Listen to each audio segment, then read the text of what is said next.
Hello. Okay. So today we are going to talk about philosophy. Sorry.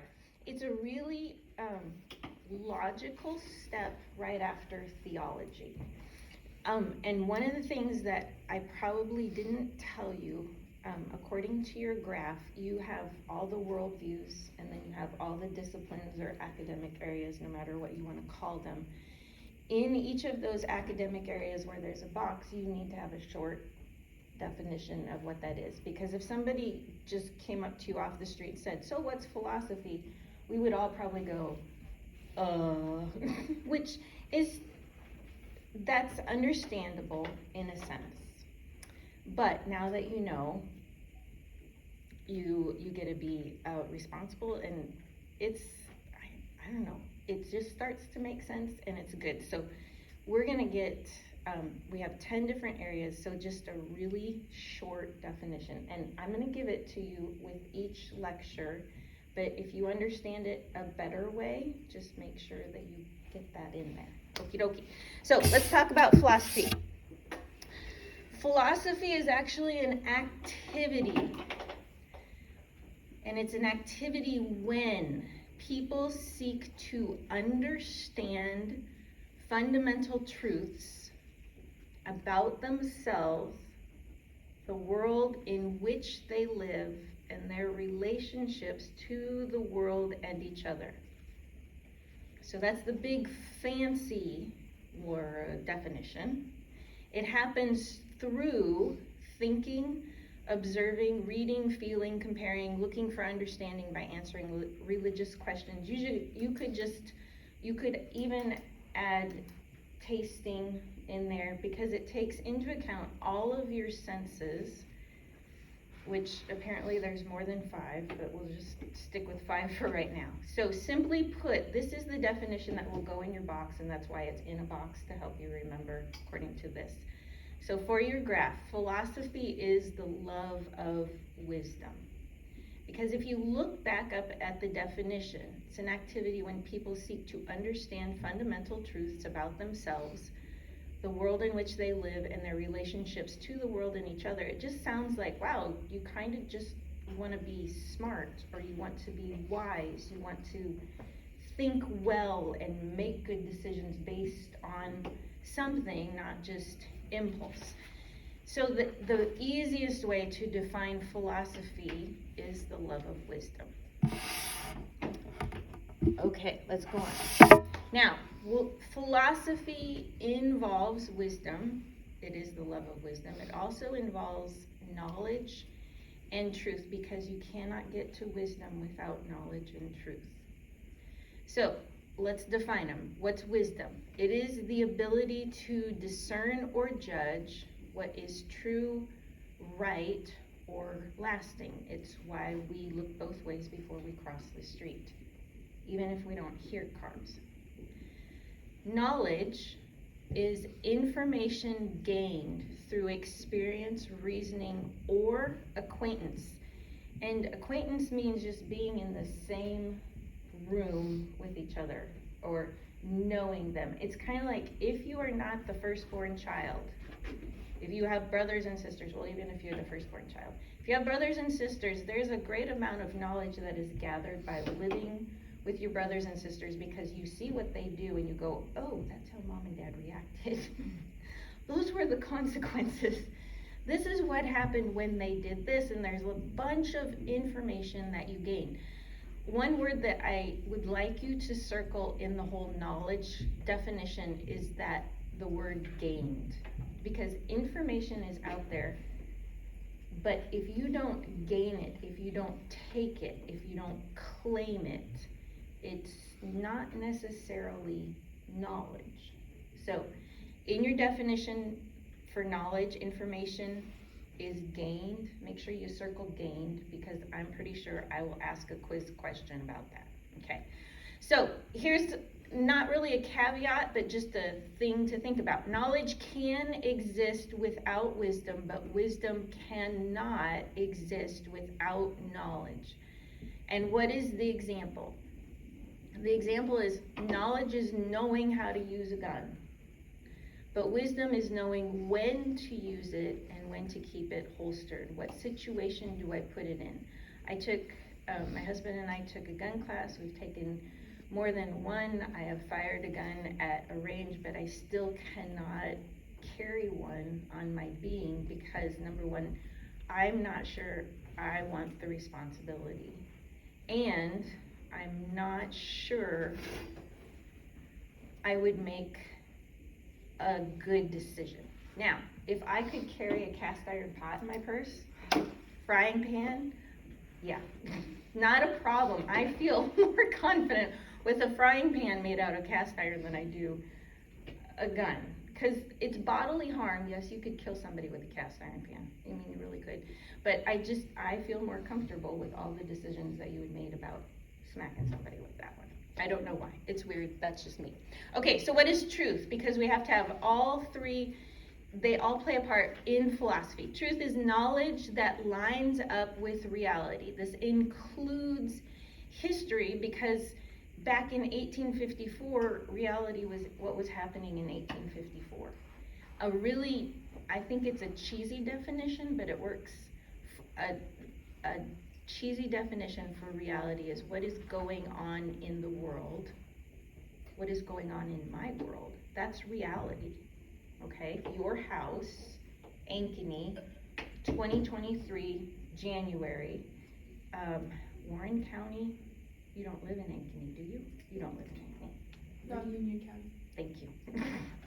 That's her reality, and they intersect. So truth is knowledge that lines up. So if we said it's snowing in Union County, that either is the truth or it's not the truth, because it either is or it isn't. Was it snowing there this morning? No. Not. And it's not snowing here today, but there is something in the air because I saw it landing on things, but I don't know if we can call it snow. But it's just, truth in that sense is simple. It's knowledge that lines up with reality, including all the stuff that happened in history. So, what are some examples?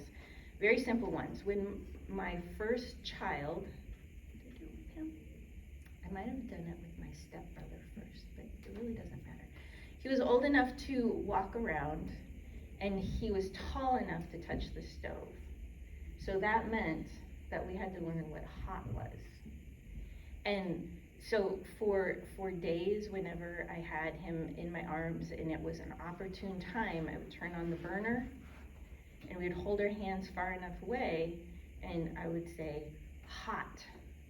And I would hold his hand there so he could feel, and we could both feel together what hot was.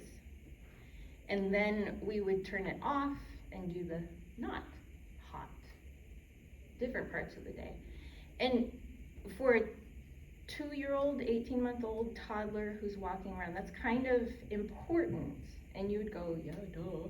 It is important, but that's an example. When the burner was on, it was a different color if there was a flame, even if it's a flat top.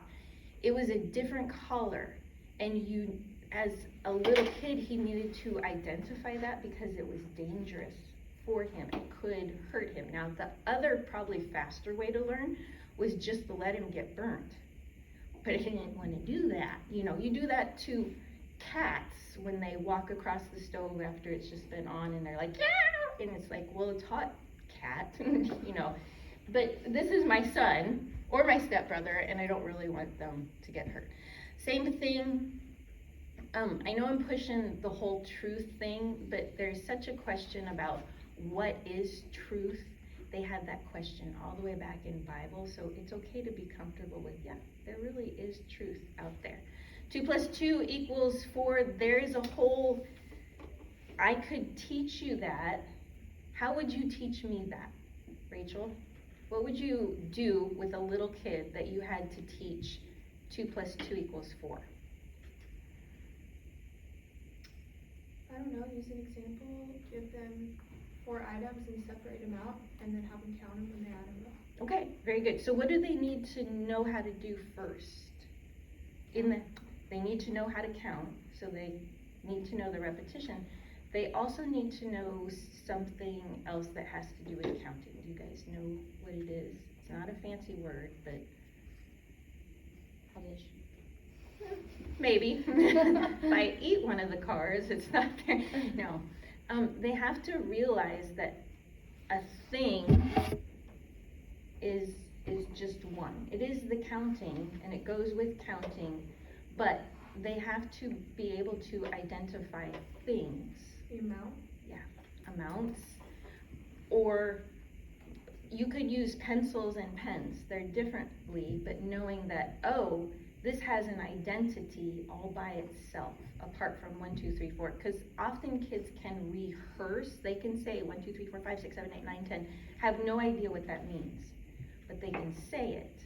And then they start to learn, oh, 1 means a single individual item by itself over here, and 1 can be anywhere I see a single, like that's 1 tree out there, that's 1 clock, that's 1 Sydney, that's, 1, welcome. Also, 24-hour day. Do you know there is, the day doesn't actually have 24 hours in it? Does it not? It does not. What? How many hours are in a day? 23 hours and 56 minutes, which is why we have leap year.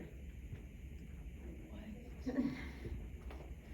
I blew a science mind. Rachel, you already knew this, right? No. So, if we had a clock that did 23 hours and 56 minutes, that was just the whole day, half an hour would be really weird. The end of the day would be really weird. So, we use a 24-hour day, take all those 4 minutes from 4 years, and we add a whole nother day for leap year. That's why we have February 29th every 4 years. But, I mean, if you had to pull it apart and go, how do we, what does 8:30 mean now? If a day, one day is 23 hours and 56 minutes, because it skews the whole standard for what's an hour and what's a half hour, and it's just really wonky. They did this science a really long time ago, and probably people know and they don't care because they say it's not that big of a deal. But the truth is, we don't have a 24-hour day. We do turn our day into 24 hours, and then we make up for it on leap year. When is the next leap year? Oh gosh, when was the last one? I should remember these. I really don't know. I'm gonna have to ask my computer. Okay, this also, so hot and 2 + 2 = 4 and 24-hour days are all things that you deal with. But this truth, knowledge, wisdom, this also applies to Jesus. Why? He is a part of history. Like, he is a real person within history, and you can look and see that in the Bible, but there are also countless records of him being alive during it's not the Roman era, but during the time when the Romans governed that area, Middle East-ish. And he, I just lost my train of thought. He lived, and he died on a cross. He was crucified on a cross. And to the extent that these records are actually contained in Rome at the Vatican, they have records, because when Jesus was alive and he was teaching, Rome was keeping tabs on him, so they were recording information about him. Also, the guys at the temple, the Pharisees and the Sadducees, were also keeping tabs, and those records have been passed down and passed down and passed down and kept, and these are records that are outside of the Bible. And they all confirm that Jesus was a real person who lived and died on a cross, and it was rumored that he rose again. and his tomb was empty. So,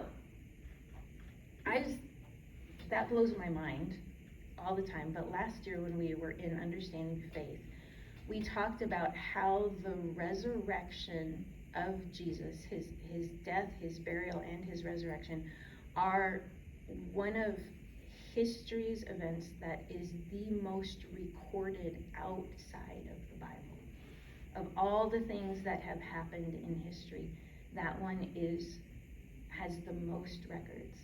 And it reminds me that, like, we can have wisdom, knowledge, and truth in everyday life, but Jesus, part of that plan was that we would have something firm to hold on to. And so he even is there. Sorry. This is Bible class. Let's go on. Alrighty. So, where does philosophy come from? There are two choices. It either comes from man, meaning humanity, or not man. The best case scenario for philosophy is we need a know-it-all. Either, and these are more just, these are things that I came up with. So we need a know-it-all either from inside the human race or outside the human race. It really doesn't matter. But as far as philosophy goes, which is the love of wisdom, which involves knowledge and truth and wisdom, we need somebody who knows. And it really doesn't matter if they're inside or outside the human race. We also need them to span all time to have a collective view of everything that's happened, or they need unlimited resources and non-perishable paper to be able to hand it down. They also need a means of communication over generations, consistently over generations. Back in Bible times, not every woman could read, not every man could read. So their form of communication was probably just rehearsed speech, and they would memorize something, that was totally fine. Then in the Middle Ages, people still, there were groups of people who couldn't read, and they would sing songs, and they would recite poetry. That's why some of the poems were like super long, is they were learning things, and that's how they communicated. And then in the late 1900s, more people were educated, and as we have gone on through history, just about everybody is educated. You'll still find people who can't read, but their means of how do you communicate? How do you make sure somebody knows when they can't read it? It just takes different forms. So our know-it-all needs to know how to handle that, and there also has to be a purpose for handing out philosophy. What's the point of the love of wisdom? And at the very bottom, it says rightness. Now, a know-it-all could know it all and handle all of those things. Do you think the know-it-all would be right? Or what kind of percentage of rightness would a know-it-all want to have? 100%. That's what I've always thought, but what if they didn't really care about who their philosophy was going to? Would it matter then? Maybe not. Unless there was going to be some accounting of absolutely everything at the world's end. Then you would be back to I kind of need to know everything. Now, as you look at this, I'm not trying to move you away from any place. These are just thoughts that I had. I'm like, where does philosophy come from? And usually we just say, well, it comes from God. But and that kind of lets us off the hook. But sometimes when you think about it, like, well, okay, let's just say it came from inside of humanity. Like, let's say it just came from man. Or God, let's choose. God would know everything and he would go through all of those. He's outside the human race. That means that he automatically can see absolutely everything. He doesn't need paper because his self is big enough to handle unlimited resources. He has them, and he has a way to speak, and he has a purpose, and he's always right. Okay? Well, what if philosophy came from man inside of humanity?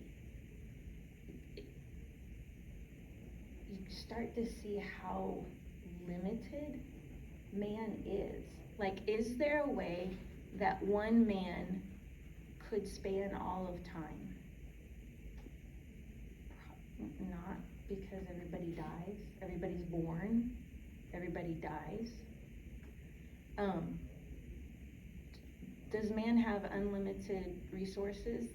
In a sense, all the resources that are here, but does he know how to use them?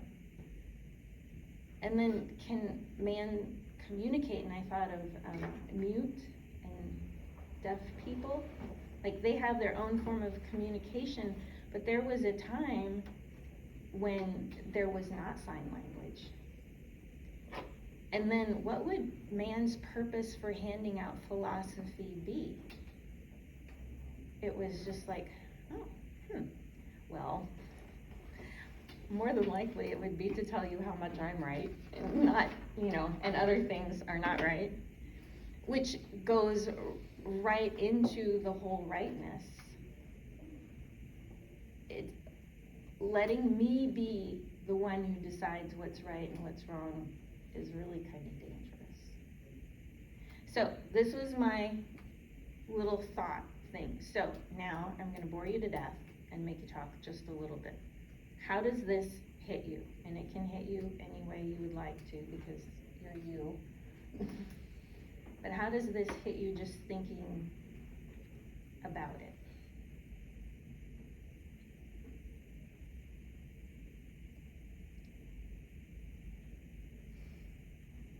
There's like so many dangers part of it, and if it was all up to us, we would be doing so much more that we shouldn't do. There'd be so more crimes, there'd be so much, the world would be so much worse if it was all up to us. Really shows the limitation of human beings. Now, limitation does not decrease the fact that humanity was God's final creation, and it was climax, and it was and is beautiful, but we really are limited. Do you know, it's okay to be limited? Like, one of the best things I think I learned was it's okay for me to be wrong. What else do you guys see? And thank you, Sydney, for being first. That's always hard. I feel like it kind of relates like to religion. I can't remember them all very well, but secularism and Marxism, I feel like they feel like they're all know-it-alls and they just want to be like, I feel like know-it-all is a good title for them. So like, I'm right, you're wrong. But I kind of agree with what it says. And also, when you take God out of the picture, like, they are atheists, they say they don't believe in God, which, okay, you don't believe in God, but there's still that God opening. Like, somebody has to take that role. You cannot, for whatever reason, humans, when we function and we say there is no God, or I don't believe in God, there's still that opening that has to be filled. And we just step into it, like, I'll take that role, because it's got to be filled. And I'm like, it seems as though God put inside of us a hole for him to fit into, like a role for him to play. And if we don't put him in that role, we put ourselves there. And which once again, my head will explode because I'm like, wow, he thinks. But yes, and the limits of humanity. Okay, so Rachel, Eden, whenever. I think it's like, I don't know why this makes me think of it, but I feel like so many other religions have, or like all of the other worldviews that we talked about, all have so many what ifs. Like there's not a ton of like truth to stand on, which I think is really interesting. Like especially like atheists and Marxism, like Haley said, they kind of are like, we know it all. We have all of these things for like about everything. But like the other actual religions, they're all so vague and like just can't even really like come up with an answer. So it makes me grateful that like Christianity has, although there's like some mysteries which the Bible talks about, but kind of like the foundation and just kind of there are a lot of absolutes that we can always lean on if we're like, I don't know. Yeah. No, you're right. The Bible is it's going to be full of things that you don't understand, and yet intertwined in there are things like you can get, like, you know, even when it says, and Jacob knew his wife and had a baby, it's like, oh, yeah, I understand that, you know. But there are other things like when Jacob wrestled with God and he did something with his hip, like dislocated it, and then he allowed Jacob to hold on to him. He's wrestling with God. Most people that see God die, you know, but they're wrestling. Like, what was that? You know, it is a mystery, even though we understand wrestle, we understand leg and hip and God coming and being there, but it's just like, okay. Rachel, what about you? They already said everything that I was thinking, but. In any one of those things that they said stick out more? Not particularly. Cool. All right. Thank you for your patience. Let us move on. Because usually at this time it's like, we should solve philosophy, but that's not what we're going to do. Okay. These are just some verses from the Bible. After this, wisdom is a gift from God. James 1:5 says, if any of you lacks wisdom, let him ask of God, who gives liberally. Fear of the Lord is the foundation of wisdom. Knowledge of the Holy One results in good judgment. That's in Proverbs 9. An intelligent heart acquires knowledge, and the ear of the wise seeks knowledge. That's also in Proverbs. The Word became flesh and made his dwelling among us. We have seen his glory, the glory of the one and only Son, who came from the Father, full of grace and truth. That's in John 1. John 14 says, I am the way, the truth, and the life. No one comes to the Father but by me. In Psalm 119, I think it's the last verse, says, the sum of your word is truth, and every one of your righteous rules endures forever. This is just a very small part of what God says about his truth. And it is not limited in any way, shape, or form. Okie doke. So where are we going? We are going to take the aerial view, so an up-high view of philosophy. So that's why you have aerial view. Philosophy, the love of wisdom, is really about the study of knowledge and truth. We've already hit this. It is epistemology. That's our $10 word for today. In fact, there's 3. Philosophy also, from up above, you have to take into account what reality is made of. The fancy word for that is called metaphysics. So anytime you hear that word, it's really, they're just talking about reality. And philosophy deals with what part of you does all of that philosophizing. Because remember, philosophy is an activity when you're trying to understand and you're watching with your eyes and you're feeling with your body. You're also feeling with your hands sometimes, and you're learning. So that's called the mind-body problem. So Epistemology, we know, is where knowledge and truth intersect. It is the study of what knowledge is and how we know. It includes, well, what makes a belief rational? Why do we look both ways before we cross the road? Well, because cars are big and they can kill you. Okay, so we would go, oh, yeah, okay. It also answers the question, well, what constitutes knowledge? Is that really something, is that information worth gaining? Then metaphysics. What is ultimate reality? Don't let ultimate reality mess you up. It's just what's really going on. What is reality made up of? Now, this is where we get into monism or dualism. Monism is a fancy word for one thing. Dualism is a fancy word for two things. So within metaphysics, each of our worldviews will either believe that ultimate reality is made up of one thing or two things. Okay? And we'll get to that. Then the mind-body problem. What part of the human body is engaged in knowledge and truth? Or you could say, where does this happen in my being? This is just the aerial view.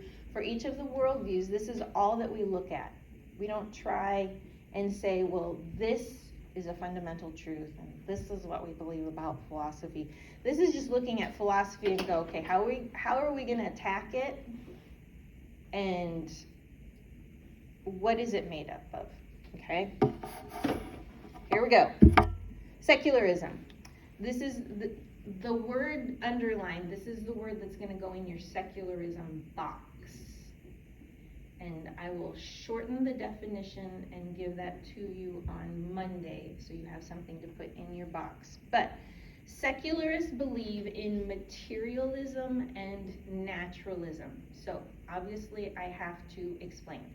Epistemology. So where do knowledge and truth intersect? They intersect with the scientific method or at the scientific method.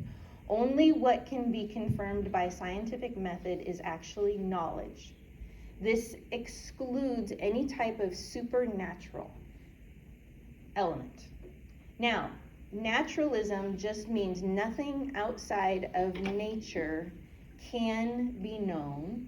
So that's assuming that only nature can be known. It also goes a step further, and naturalism says that only natural things happen. Okay? So when your parents got married and they consummated their marriage and had a baby, that was a natural result, because when men and women get together and they do that, babies result. Okay? Natural. The Bible says that babies are what? A blessing. They are a blessing. They're a gift from God. And in several places in the Bible, God closed wombs. Sarah, for 90 years, no baby. Hannah went to the temple to pray for Samuel because she couldn't have a baby. So the Bible would say babies are not a natural result or a natural consequence of physical intimacy. But secularism does. Okay? It seems like a small difference, but it's not. Why can't I say this? I feel like I'm saying a bad word. Sorry. Metaphysics. So, according to secularists, everything can be broken down into matter. So they are monists. They do not believe in the supernatural. It doesn't mean it's not there. It means they don't believe in it. So they are monists. Everything can be reduced to matter. The universe came into being without a purpose. It was just there, and they don't talk about it much. Okay? So, the key word there is monism, the metaphysics. What is ultimate reality? Ultimate reality, remember that's metaphysics, is about matter. It's about one thing. Okay? Mind body. Since everything is matter, humans control their fate because we're made of matter. Here's the weird thing. Matter came first. This is what they believe, and it's eternal. That would be supernatural, but I'm not telling them that they don't make sense. Okay? And then the mind evolved from that. So this is the weirdness. So where does philosophy happen in their body? It happens in your matter. So because they say you don't have any supernatural element. But whatever you choose based on however you feel is fine because matter is eternal. That's okay. Mommy can do that. I got it. You're good. Oh, that's true. Matter is eternal. Okay, I might not be able to help you with the spring. No, it's fine. It's fine. I have another pen. I can Okay. use it after class. So this is the wonkiness of it. But secularists, remember, they're atheists, so they gotta fill the God hole with something that's not God, and it's mostly them. Scientific method, they only believe matter, and I'm sure that's ringing a bell like, oh yeah, they believe in matter. Everything is matter. So kind of do whatever you want because matter is gonna live on. Okay? That's secularism. Let's go on to Marxism, which is a close cousin. They believe in dialectical materialism. Put your seatbelt on because this gets a little, it's just hard. And I think everybody that day decided, let's use the biggest words possible. Okay, so their epistemology, where does knowledge and truth intersect? It intersects again with the scientific method and practical experience. So everything that secularism said, they believe in. Okay? Theirs is a little different. Matter is God-like. It's eternal and uncreated. Hence, I don't know what the hence is. Okay. Now, what in the heck is dialectical materialism? So, the three words that you need to know about dialectical materialism are thesis, antithesis, and synthesis. So, what happens in dialectical materialism? Because we are all matter, and I just gotta use it. If Daniel was here, he could be my thesis, okay? Let's just say Daniel is the thesis, and I'm just saying that because he's a situation and he's a person, okay? Eden is going to be our antithesis. Okay, so Eden and Daniel don't believe the same, and they fight. All right, that's the whole thing between the thesis and the antithesis. It is a concept where there's two sides to it, and the two sides fight. And you would think, okay, well, fight, then one of them's got to win. No. What happens is they come together and they get married and they birth this new idea known as the synthesis. And this has happened over and over and over again throughout history, which is why there's these, it's like big, wide steps. There's nothing going, the world goes on as it is. That's our thesis. And then something comes and they don't agree. There's this battle of ideas. And instead of duking it out and one winning over the other one, they come together and they form a new idea known as the synthesis. Butterfly. Yeah, it's a beautiful butterfly. Although, yeah. But within the thesis and the antithesis and even the synthesis, Marxism is always about duking it out. There's revolution, there's revolt. So remember, the thesis and the antithesis have to fight. And then when we get to the synthesis, not all is solved because the synthesis becomes the thesis and something new comes and they duke it out again, but then they come together and they have another butterfly if you want to go with that. Okay? This just happens over and over again, whether it is man, whether it is a social situation, even the religion that they allow people to have. That is what happens. Metaphysics, what is ultimate reality? It's monism. It's all matter. Okay? Mind, body, where are you having your philosophy work itself out? It happens in your matter. Our brains enable us to capture images of reality like a mirror. So everything is downloaded into your brain. And they believe this so much, and you'll find this out later, that they're trying to figure out how to download people's brains into a computer so they live forever. I mean, it's a real thing, and it has been a real thing for quite a long time. How would you do that? Yeah, that's what they're trying to figure out. That's part of the reason why AI is so important to them. It's like because I'm just matter, my physical, the outside of me cannot last forever, but because matter is also eternal in my brain, all that information in there is just a something. It should be downloadable. Isn't there a movie like that? Oh, probably. I watched it. Probably. I don't know. 5 movies about it. Oh, I'm sure. And there will be more. Now, all of this is just going to be confusing, okay? Part of it is because I'm explaining it. I'm sure that's part of it. And the other part is it just does not answer the questions the way we're used to. Let's go on to postmodernism. They believe in what's called anti-realism. So this is the word for the box. Where do truth and knowledge intersect for them? Well, this one is kind of easier. There's no absolute truth, just knowledge for them. Everything is a social construct.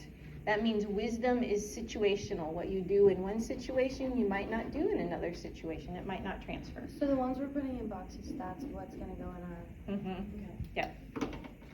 Words are really about other words, and truth proceeds from what works in a situation, which goes back to truth is just knowledge. Okay? Yeah, that was kind of easy. Okay, so metaphysics. What's ultimate reality? Well, there's no God. There is an inability to know if there is a God because we're finite creatures. Matter is all there is. That's all we can see. So that means they only believe in one thing, monism. They are monists. And where in your body does all this happen? Well, you think reason or sign as wise because of the matter in your brain. Once again, you're downloading the information from the mirror. And the mirror is just what you're seeing because it's not, it's a social construct. It's like, rah! That one is just always easier to explain, in a sense. Okay, new spirituality. Okay, it feels like polar opposites. They believe in, the word for your box is spiritual monism. Monism. We know that means one thing, spiritual one thing, whatever that is. Let's find out. Where does truth and knowledge intersect for them? Well, it intersects with the consciousness. You got to get in touch with the consciousness. Remember the wibbly wobbly big thing that's out there? And that also means is what is ultimate reality? It is the consciousness. It takes place in your spirit, which is housed by your body, but it's not limited to your body. The spirit is bigger. This is still monism, though. They just, instead of saying, well, we believe that the world is all made of matter, they just say, what's really important is your spirit. Like, we know you have a body, but it's really all about the spirit. So they're still monists. They believe in one thing, spirit over matter. Now, where does this take place? Well, everything of value is spiritual. So heart, consciousness, mind, in Bible times, it was your kidney that was the most spiritual part of you. If you were going to well, actually bowels. If you were going to think hard on something, they would reference the bowels, like think it over in your bowels, which is really weird to say, but that's where they thought you thought. Like, I don't know. But everything of value is spiritual matter is merely a manifestation of spirit. So you are the way you are, Eden, because of the spirit inside of you. Now, some of that we hear and go, well, yeah, kind of. But they take it way too far, okay? Your matter is a manifestation of your spirit. So, but then you go, well, what's a spirit? And it's not really clear. They will focus you back to the consciousness, which is also still wibbly wobbly. I want to say timey-wimey, but then we get into Doctor Who and it doesn't make sense. But it does kind of make sense because inside of you is bigger than the outside of you, which is the whole TARDIS thing, if you know anything about Doctor Who, sorry. So, still monist, but we have moved to now it's all about spiritual. You'll love the chapters later about them. Yeah, I'm not going to give it away. Okay, let's go to Islam. Now, they believe in dualism. Your mind should go, oh, I kind of remember that word a couple minutes ago. Dualism just means two things, okay? Epistemology, where do truth and knowledge intersect? Well, you start with the Quran and Muhammad. You can read the other religious books, but you start there. You don't challenge it, you don't stray from it, and you don't worry about it. So truth and knowledge intersect with the Quran and Muhammad. What he said, what he did, his view on everything. Metaphysics, what's ultimate reality? Well, there is a spiritual part of you and there is a material part of you. So that's why they believe in dualism. They're also very clear about that, which is very helpful. Because they believe in spiritual and material, dualism is the nice, easy word. What's their spiritual? Well, their God named Allah, and then there are other things that are other than God. There are angels and there are demons. Remember, the angels follow you around. They record your good deeds and your bad deeds. There are also demons. I was doing some reading this week about that because I'm like, do they believe in demons? And I'm like, oh yeah, they do. But for them, the spiritual God is one. He's not Trinity. He's just one. I don't even know. I don't know how to explain that other than to say it. But it is opposed to what Christians believe as far as the Trinity. So I need to get a better definition. But let's just go with God is one. Oh, that's what it was. Hold on here. Let me give you a little taste of the demons. Okay.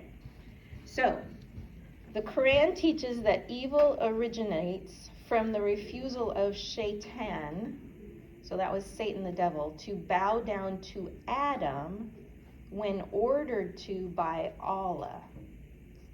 So, that was when evil started, that Satan was supposed to bow down to Adam. I'm like, oh, maybe okay. That's all I'm going to say. If the other part becomes important. Anyway. So where does this happen? Where do you philosophize? Where do you store truth, knowledge, wisdom? It happens in your physical body in that your actions are more important than what you think. Your actions are key, but you still have a spirit, so it could happen in there too. But ultimately, the most important, the judging part, what Allah keeps record of, what those angels keep record of, is your actions. So even though they believe in dualism and they say you have a spirit, what's really judged to be good or bad is your physical body. Okay? So, but anyway, it all happens inside of you. Okay. Oh, Christianity.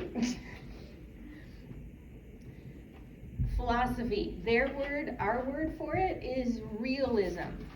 Okay, where do truth and knowledge intersect? Well, they do. That's what they say. the truth and knowledge intersect because they're supposed to. Spiritual truth and material knowledge intersect.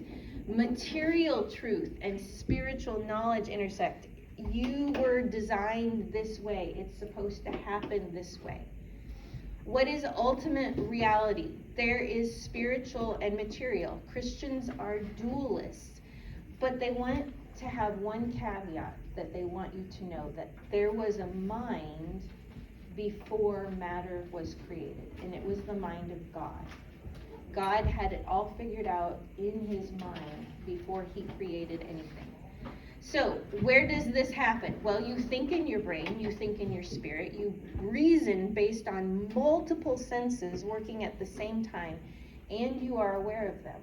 Which just goes back to, oh, yeah, that's where truth and knowledge intersect. If you think about my son and us learning hot, he saw it with his eyes, he felt it with his hand, he was learning hot hurt, and then when the stove top was off, it was not hot. So there's all these things going on. Even when Rachel was telling us how she would teach somebody 2 + 2 = 4, there's all these senses that are going on. You're obviously seeing it, and you're trying to make sense of it, which makes, if you have a blind person, you think, okay, well, how do they do that? And most of what we know about blind people is their hands are usually out and they have to feel something. But they can also they have to learn letters by the feeling of bumps on paper. That doesn't mean that they're out of the game, but everything is intersecting and moving in this super complicated way that God is doing. So, anyway, that's philosophy. So, thoughts about philosophy? Yes. Oh, go ahead, Sydney. No, it's fine, you go. Okay. Well, it's just like, all of this is like it makes sense through the years. Like, for how long the Bible's written, it just all makes sense. And it all flows. And that's like, it's proving that it's real. Yeah. And it's like a love relationship. It's not just a mental relationship. It's more than just that. Mm-hmm. It is one of the statements this week that I seem to be wrestling with is pleasing God over, and I didn't think they worked opposite, but pleasing God and trusting God. And normally we just wonk those together. But if you look at Islam, they are so, like, I gotta please Allah. Trust is in there, but it's the more, like you said, this is where I'm coming back, the more you say, the more you see some of these little pieces along the way that maybe you hadn't seen in that light, it kind of like makes sense. Which means, your brain, I'm thinking, and so you're actually philosophizing as you sit here, even if in this class, and going, wow.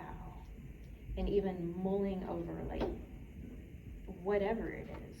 Whether it's a horse, sister, brother, parent issue, or it's like a car issue, or a vacation issue.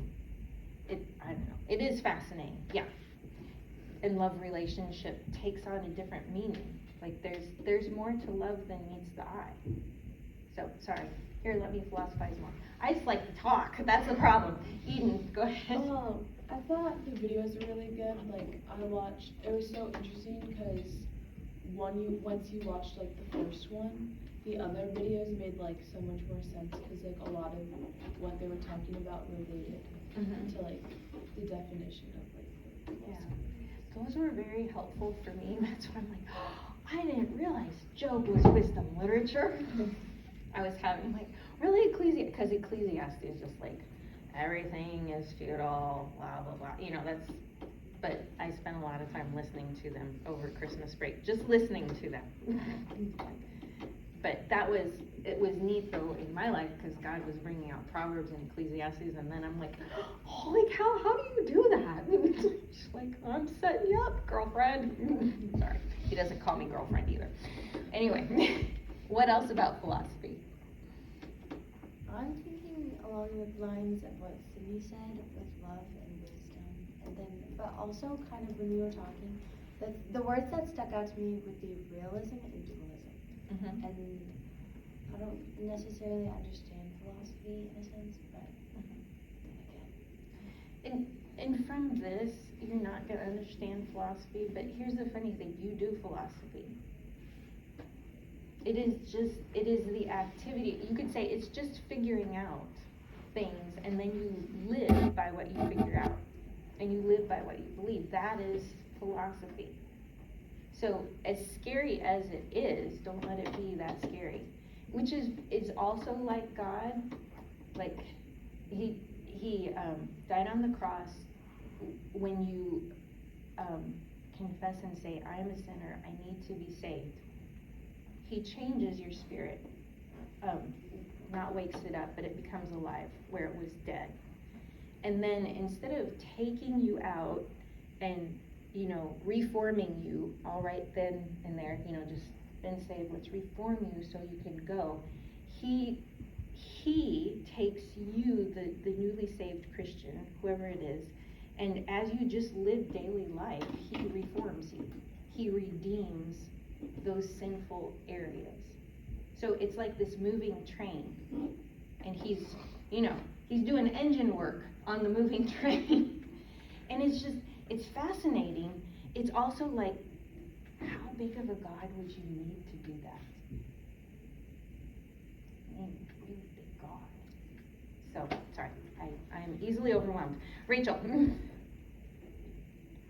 kind of around the same things that everyone's already said. It's just a lot. It is. It is a lot. Next time I'll ask you first so you can't say that. And I'm not upset by any means. Okay, I kept you 2 minutes. Thank you for putting up with that. Sometimes it's just like, too much.